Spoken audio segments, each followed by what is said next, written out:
বাঁধবে এবার বেজায় গন্ডগোল, বাঁধবে এবার বেজায় গন্ডগোল। বাটুল বিচ্ছু দুটো ঢালবে মাথায় ভোল, বাটুল বিচ্ছু দুটো ঢালবে মাথায় ভোল।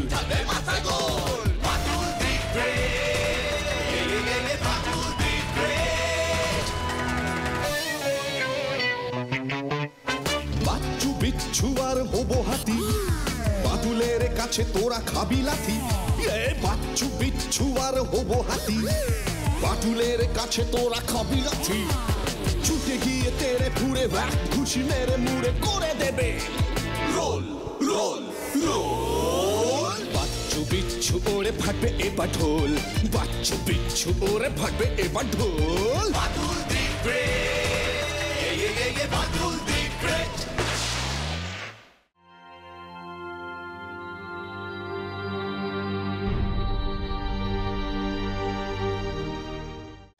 এই বিচ্ছু, হোমওয়ার্ক গুলো করবি না তুই? আমার আর হোমওয়ার্ক করার দরকার নেই রে ভাই। হোমওয়ার্ক করবার দরকার নেই কেন ভাই? আমি পড়াশোনার রাস্তা থেকে সামান্য ডান দিকে বেঁকে শিল্পী হয়ে জীবনের লক্ষ্য পূরণ করতে চাই রে। সে কি রে, তুই শিল্পী হবি? ছবি শিল্পী, আমি ছবি আঁকবো রে, ছবি। ছবি ও মানে চিত্রশিল্পী, তাই বুঝি? তা কি ছবি আঁকবি তুই? শোন শোন, এমন ছবি আঁকবো লোকজন দেখে শুধু ভাববে ছবির ভিতরের মানেটা কি হতে পারে, কি হতে পারে। এসব ভাবতে ভাবতে লোকজন বেশ ভাবনায় পড়ে গিয়ে আমাকে ভাববে বড় একজন শিল্পী।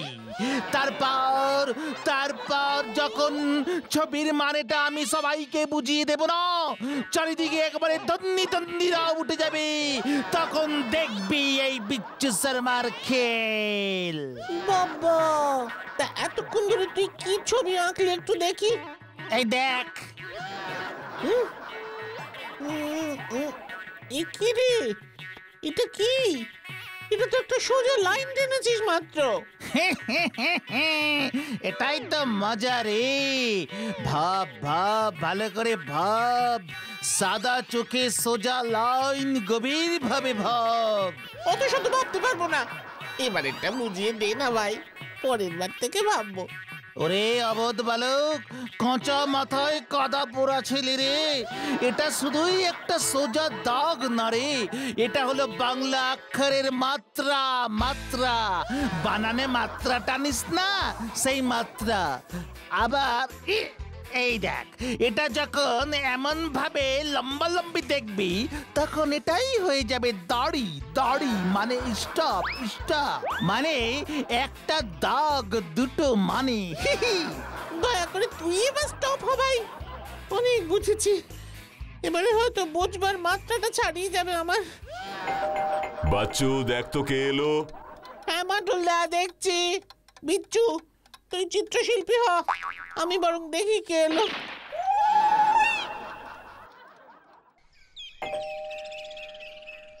কাকে চাই? নমস্কার, আমি রজত বারুই। বাটুল বাবু বাড়িতে আছেন? আপনার কি আসবার কথা ছিল? হ্যাঁ, টেলিফোনে দুবার কথা হয়েছে। আসুন, মাটুলদা ভেতরে আছে। নমস্কার, রজত বারুই, ডিস্ট্রিক্ট মিউজিয়ামের ম্যানেজার। ও হ্যাঁ, বসুন বসুন।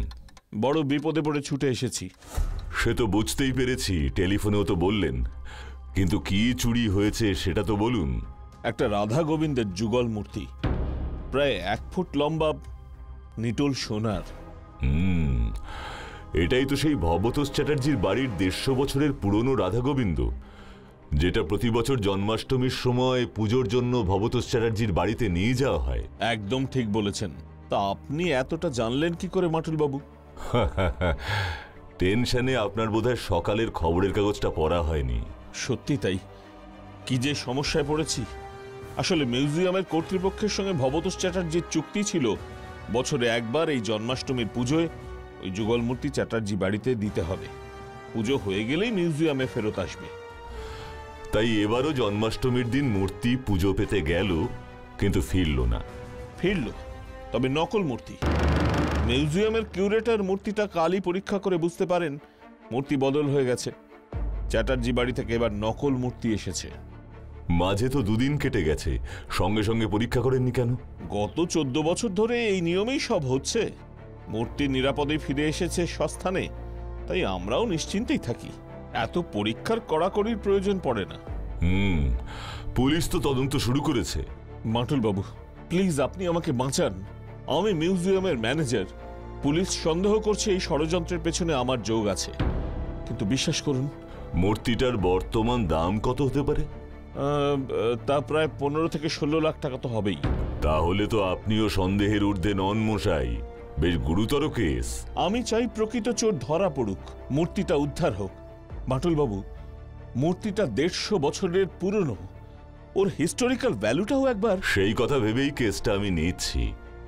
বাই দ্য ওয়ে, পেপারে পড়লাম ভবতোষ বাবুরা সকলেই পুরোহিত, মানে জন্মাষ্টমীর দিন যিনি মূর্তিটা পুজো করেছিলেন ওনাকেই সন্দেহ করছেন। ইয়েস, ওই পুরোহিত কমলাকান্ত চক্রবর্তীকে আমারও খুবই সন্দেহ হচ্ছে। উনি ওই ব্যাপারে জড়িত থাকলেও থাকতে পারেন। তাই বুঝি?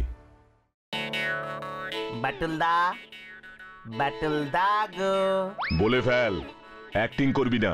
বাটুলদা, আজ তোমার এই দুরন্ত বিচ্ছু একটা ভালো কাজ করতে যাচ্ছে, আশীর্বাদ করো বাটুলদা। মতলবটা বলে ফেল। দর্জি পাড়ার সবুজ সঙ্গে সামনের রবিবার বসে আঁকো প্রতিযোগিতা হচ্ছে, আমি ওতে অংশগ্রহণ করতে চাই, তাই নামটা লেখাতে যাচ্ছি বাটুলদা। বাবা, আমি শিল্পী হয়ে তোমার নাম রোশন করতে চাই বাটুলদা। বাটুলদা যাই। তাড়াতাড়ি ফিরবি। ঠিক আছে বাটুলদা।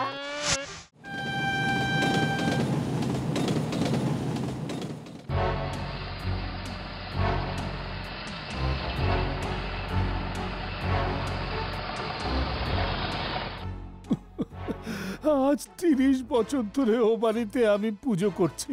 আমার ঠাকুরদাকে কর্তাবাবুর ঠাকুরদা এনে বসিয়েছিলেন, জায়গা জমি দিয়েছিলেন। আমি কোনো বিশ্বাসঘাতকতা করিনি বাবু। শান্ত হন, আপনি নিরপরাধ হলে নিশ্চয়ই তা প্রমাণ হবে। আমি নির্দোষ বাবু, বাঁচান, আমায় বাঁচান। আপনার ছেলের কারখানাও তো আজ 1 বছর ধরে বন্ধ। আগে হ্যাঁ। চাটুর্যে বাড়ি থেকে যা পান তাতে সারা মাস চলে। তাই কি আর চলে? মাসে বরাদ্দ 10 কিলো চাল আর মাসোহারা হিসেবে 250 টাকা। আগে অবশ্যই 150 টাকা ছিল। ঠিক আছে, আমি আজ উঠছি, তবে আমার অনুমতি ছাড়া বাড়ি ছেড়ে দূরে কোথাও যাবেন না। ঠিক আছে, ঠিক আছে।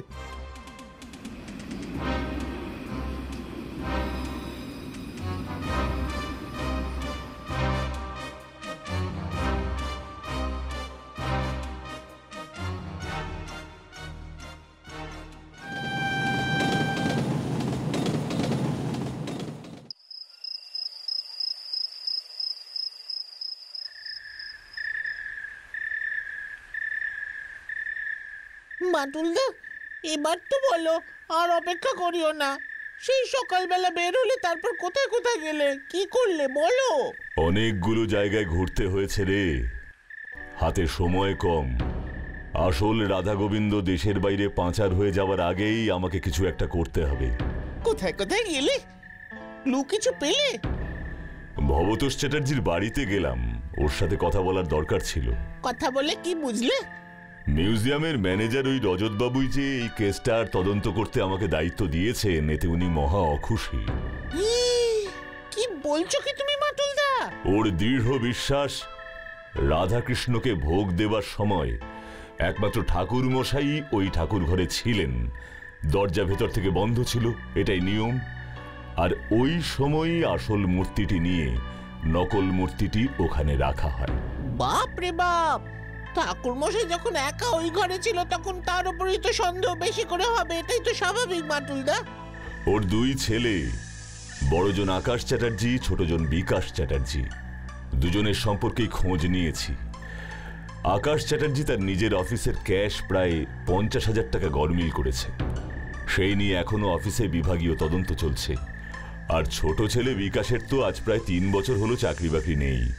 বাবার যা জমানো টাকা পয়সা আছে সেটা ভেঙেই চলছে। তাহলে তো এদেরকেও সন্দেহ করতে হয়। 15-16 লাখ টাকা পেলে পুরোহিত যেমন উপকৃত হবে, এই ছেলেরাই বা কম কি উপকৃত হবে বল? মাটুলদা, মূর্তিটা তো মিউজিয়ামের সম্পত্তি। তাই তো চুরি হলে দায় মিউজিয়ামের। আর চুরিটা ঠিক কোন জায়গা থেকে হয়েছে? মিউজিয়াম থেকে যখন মূর্তিটা বার করে ওই চ্যাটার্জি বাড়িতে নিয়ে যাওয়া হচ্ছিল, নাকি চ্যাটার্জি বাড়িতেই জন্মাষ্টমীর পুজোর দিন, নাকি তার পরের দিন যখন মিউজিয়ামে মূর্তিটা ফেরত আনা হচ্ছিল? বেশ জটিল কেস তো। রহস্য রহস্য, বেশ জটিল রহস্য। রহস্য আরো আছে রে। সে কি গো? আরো? মিউজিয়ামের ম্যানেজার ওই রজত বাবু, ওর উপর দায়িত্ব মূর্তিটা চ্যাটার্জি বাড়িতে নিয়ে যাওয়া, আবার সুরক্ষিত অবস্থায় ফিরিয়ে আনা। হ্যাঁ, তাই তো। তবে ওই কিউরেটার লোকটা মূর্তিটাকে পরীক্ষা করতে 2 দিন আরো সময় নিলেন কেন? মূর্তিটা ফিরে আসবার সঙ্গে সঙ্গে চেক করলেন না কেন? ও মাটুলদা, কিউরেটের মানে কি গো? যারা মিউজিয়ামের সম্পত্তির রক্ষণাবেক্ষণ করে, পুরনো জিনিস সম্পর্কে তাদের বিস্তর জ্ঞান থাকে। মাটুলদা, মনে হচ্ছে মিউজিয়ামেও একবার যাওয়া দরকার। গুড বাচ্চু, আজকেও গেছিলাম, তবে ওই কিউরেটার মিস্টার দণ্ডবতে মিউজিয়ামে উপস্থিত ছিলেন না। আগামীকাল আবার একবার যাব। আমিও যাবো মাটুলদা। এখন তো খেয়ে নে, অনেক রাত হলো, শুয়ে পড়। কাল ফার্স্ট ট্রেনেই যাব ভাবছি।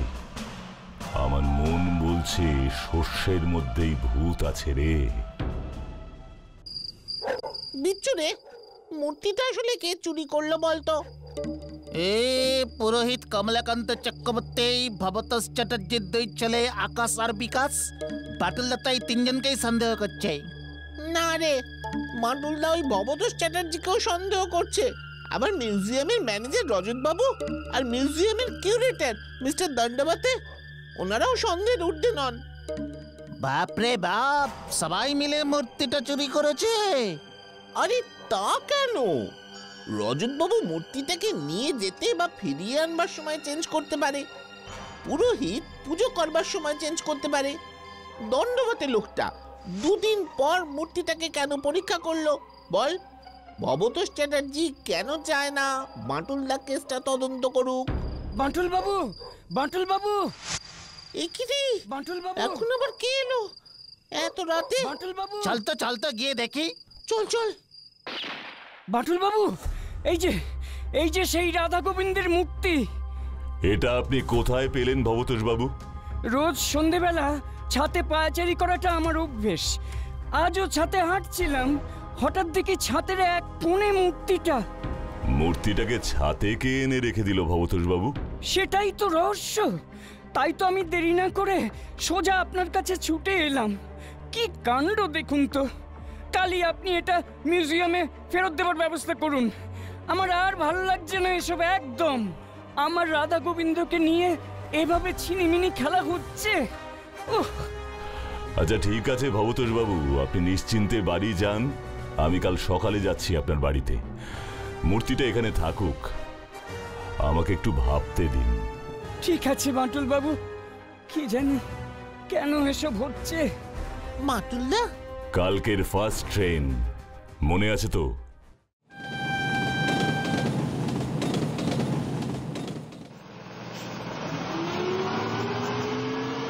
কেসটা হঠাৎ করে কেমন জেগে উঠলো না বাটুলদা? ঠাকুরের কি অসীম মহিমা, নিজে থেকেই আবার চলে আসলো। ঠাকুরের মহিমা নাকি অন্য কারোর কীর্তি, এবারে সেসব বোঝাই যাবে। কি বলো মাটুলদা?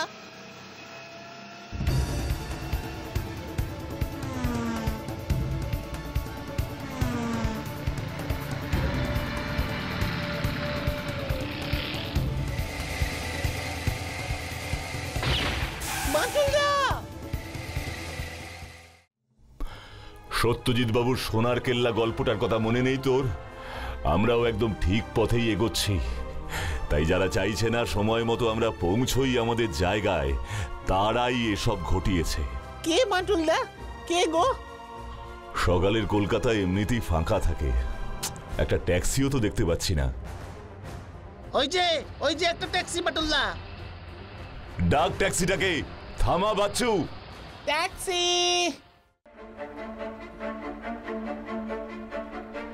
মূর্তিটা বার করুন মিস্টার দণ্ডবতে। কি হবে আর নকল মূর্তিটা সাজিয়ে রেখে? মানে যতক্ষণ না আসল মূর্তিটা পাওয়া যায়। এই যে আসলটা। বাচ্চু, ব্যাগ থেকে মূর্তিটা বার কর। মূর্তিটা পাওয়া গেছে? মূর্তিটা পাওয়া গেছে? এ কি ভবতোষ বাবু, এত বড় কথাটা আপনাদের জানাননি?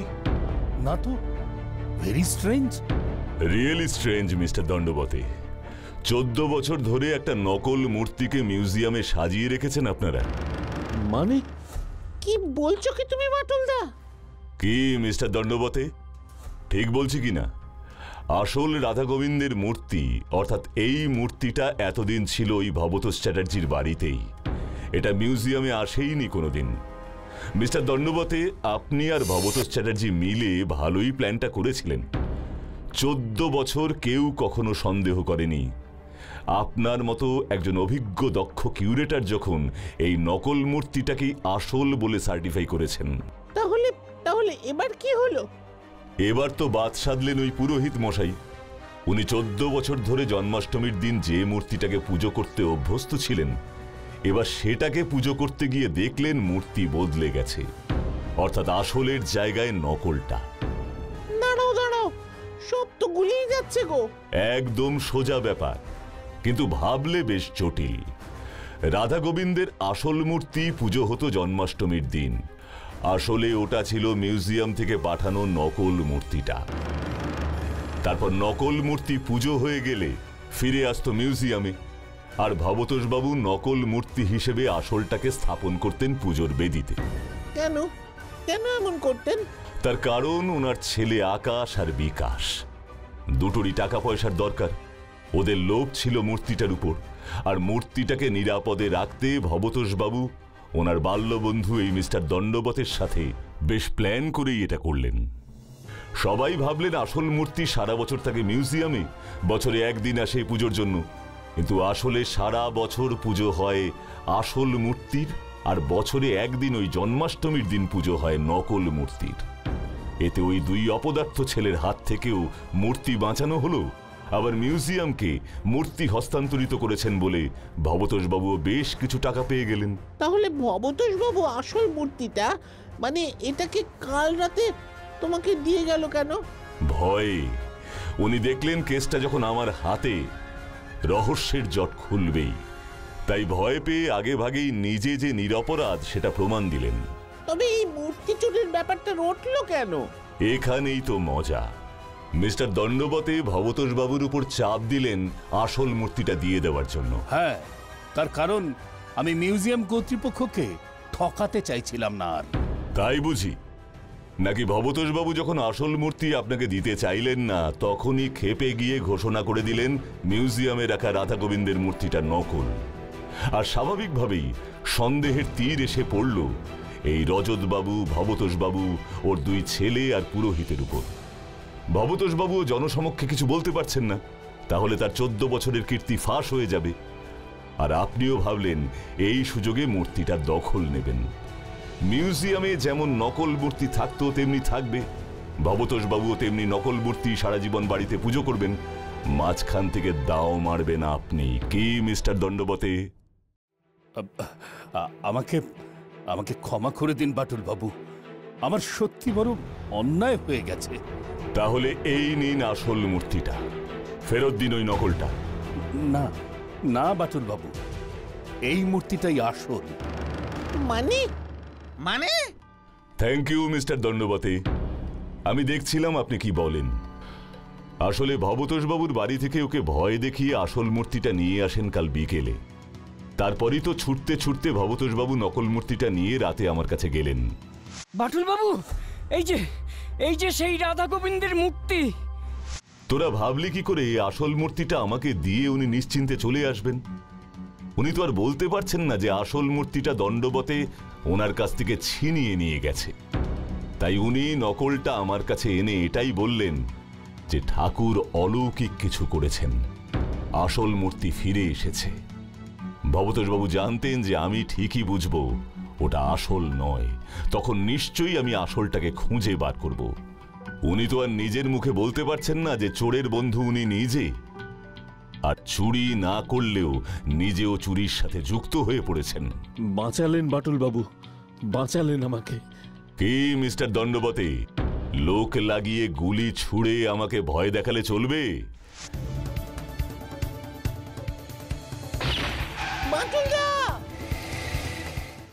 ভেবেছিলেন আমাদের পৌঁছতে দেরি হবে এখানে, ততক্ষণে আপনি আসল মূর্তি নিয়ে চম্পট দেবেন।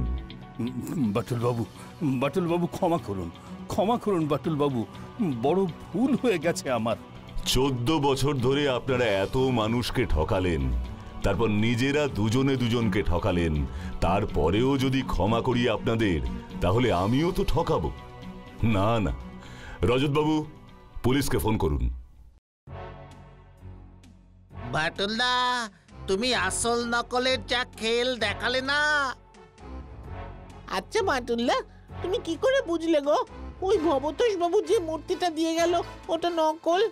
ওরে 2 দিন 3 দিন আগে যে মূর্তিটার এত ধুমধাম করে পুজো হলো, সেই মূর্তিটার গায়ে ন্যাপথলিনের গন্ধ, ফুলচন্দনের গন্ধ থাকার কথা তো, তাই না? কারণ জন্মাষ্টমীর দিন তো আসল মূর্তিটারই পুজো হয়েছিল। তারপর ওই পুরোহিত মশাইকে একটু চেপে ধরতেই বলে দিলেন যে এইবার জন্মাষ্টমীর মূর্তিটা একটু অন্যরকম ঠেকেছে, কারণ এইবারই তো শুধু আসল মূর্তিটা দিয়ে পুজো হয়েছে, প্রতিবার তো নকল মূর্তিটা দিয়ে পুজো হয়। বাটুল্লা, রিয়েলি ইউ আর গ্রেট। মোটেই না, বুদ্ধি দিয়ে, বিবেচনা দিয়ে, যুক্তি দিয়ে পরপর ভাবলে অনেক জটিল সমস্যারই সমাধান করা যায়। কি তাই না?